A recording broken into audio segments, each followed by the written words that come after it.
If your best friend spoke to themselves the way you speak to yourself, you would have pulled them aside years ago.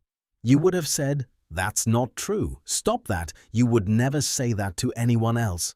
And you would have meant every word of it. But when it's you let it run. Every single day, without questioning it, without challenging it, without offering yourself the same basic decency you extend automatically to people you have never met. Psychology has a precise explanation for why this happens, and it starts much earlier than you think. 1. You apply a completely different standard to yourself than to everyone else.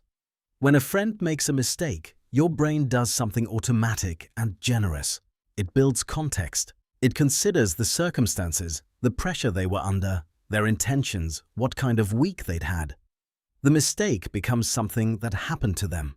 It doesn't define them. When you make the same mistake, sometimes a smaller one, that process disappears entirely. There is no context. There is no consideration of circumstance. You go straight to verdict. And the verdict is rarely just about the mistake. It becomes evidence. Evidence of something deeper, something more permanent, something about who you fundamentally are. Psychologists call this the double standard of self-judgment. It isn't cruelty. It's a cognitive pattern so deeply embedded that most people have never once noticed they're doing it. You have simply never been taught to be a fair witness to yourself. 2. You believe that being hard on yourself is what keeps you from getting worse. This is the most persistent lie in the psychology of self-judgment. Most people carry an unexamined belief that if they stop criticizing themselves, they will become careless. That the moment they extend themselves any compassion, they are lowering the bar. That the inner critic, as brutal as it sometimes sounds, is secretly on their side, keeping them honest, keeping them sharp, keeping them from becoming someone they don't want to be. Research says the exact opposite. Dr. Kristin Neff at the University of Texas spent 2 decades studying self-compassion and found that people who treat themselves with the same basic kindness they would offer a good friend show higher motivation after failure, greater willingness to acknowledge mistakes, stronger resilience under pressure, and significantly better long-term performance than people who rely on self-criticism as their primary motivation system. Self-criticism doesn't produce excellence. It activates the threat response. And when your nervous system is in threat mode, the brain does not learn, grow, or move forward. It protects. It contracts. It looks for a way out of the discomfort, which is why self-criticism so often ends in avoidance rather than improvement. The inner critic does not make you better. It makes you smaller, quieter, and less willing to try again. 3. The voice inside your head was never originally yours. Here is the part worth sitting with for a moment. The specific tone your inner critic uses, the precise phrases, the standards it holds you to, the things it considers unforgivable, the contempt it carries, did not originate with you. That voice was built over years, assembled from external sources that arrived before you had any ability to evaluate them. A caregiver who expressed disappointment in a particular way. A teacher who graded not just your work, but your character. An environment where love felt like something you had to earn and could always lose. A peer group whose approval came and went without explanation. You absorbed those voices so completely, repeated so many times during years when your brain was still learning what the world was, that they became indistinguishable from your own thinking. They stopped sounding like inherited scripts and started sounding like accurate assessment. Psychologists call this process introjection. You didn't decide to be hard on yourself. You were handed the hardness by people and systems that had their own unexamined damage, and you internalized it so early that it now feels like the truth. You are not being hard on yourself. You are being hard on yourself in a voice that was never yours, using standards that were never fair, measuring yourself against expectations that were never about you. 4. Other people's failures feel like circumstances. Your failures feel like character. There is a specific asymmetry in how the human brain processes failure depending on who it happens to. When someone else fails, your mind naturally constructs a full human being around that failure. Their exhaustion, their competing pressures, their genuine effort, their bad luck. The failure is something that happened. It's an event in the story of a person who is still a person. When you fail, the story collapses. The failure stops being an event and becomes a revelation.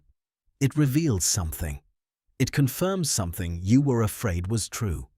It becomes less about what happened and more about what it means, about you, about your worth, about whether you are the kind of person who deserves the things you want.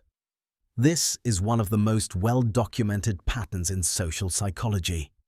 We extend others the benefit of complexity. We extend ourselves the verdict.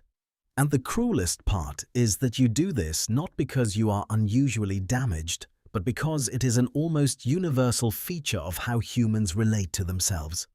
You are not the exception. You are the rule. Which means the cruelty you have accepted as simply being honest is something almost every person around you is also silently carrying. 5. You have mistaken self-compassion for self-deception.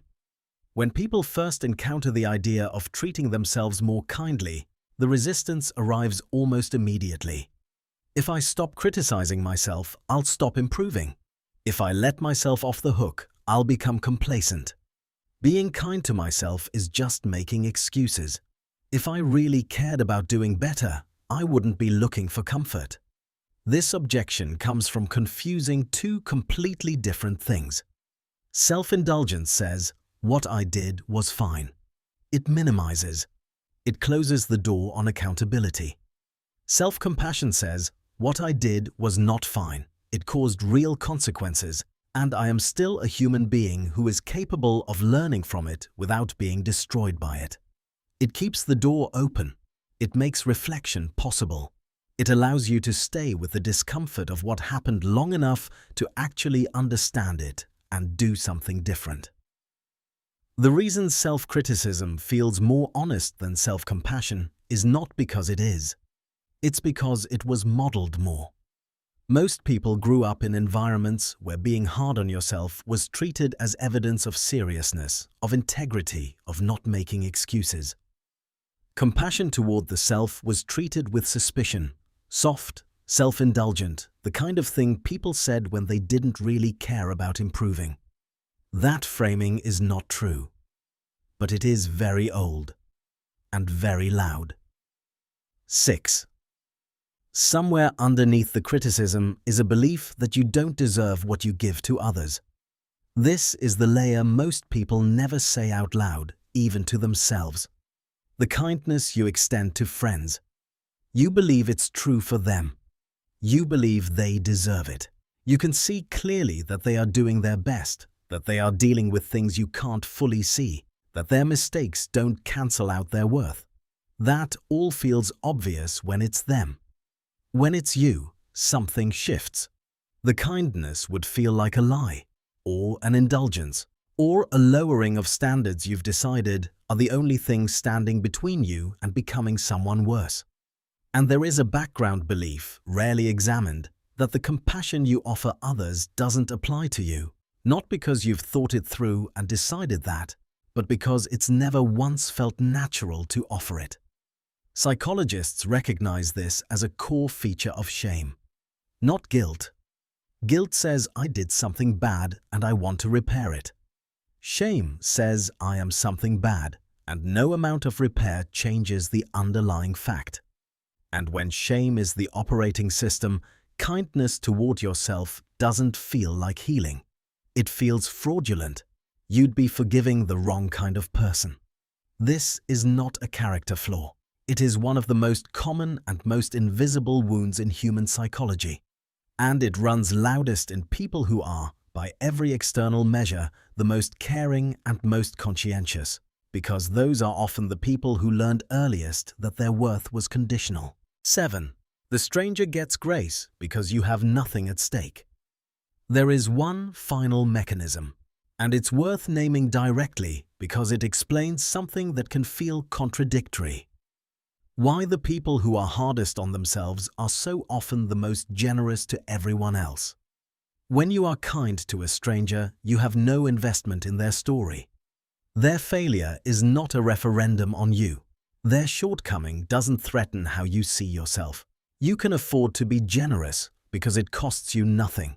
You give them the full complexity of being human because extending that complexity carries no risk. With yourself, everything is at stake. Every failure is data. Every mistake is a test result.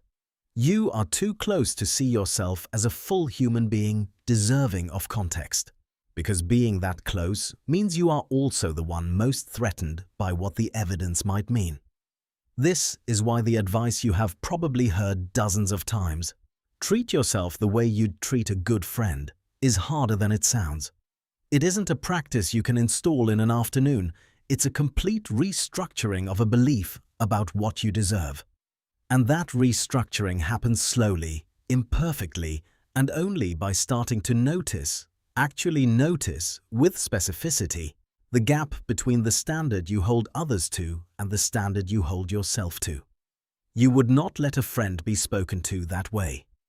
If someone talked to the people you love the way you talk to yourself, you would not stay quiet. You would say something. You would name it. Because from the outside, it would be obvious.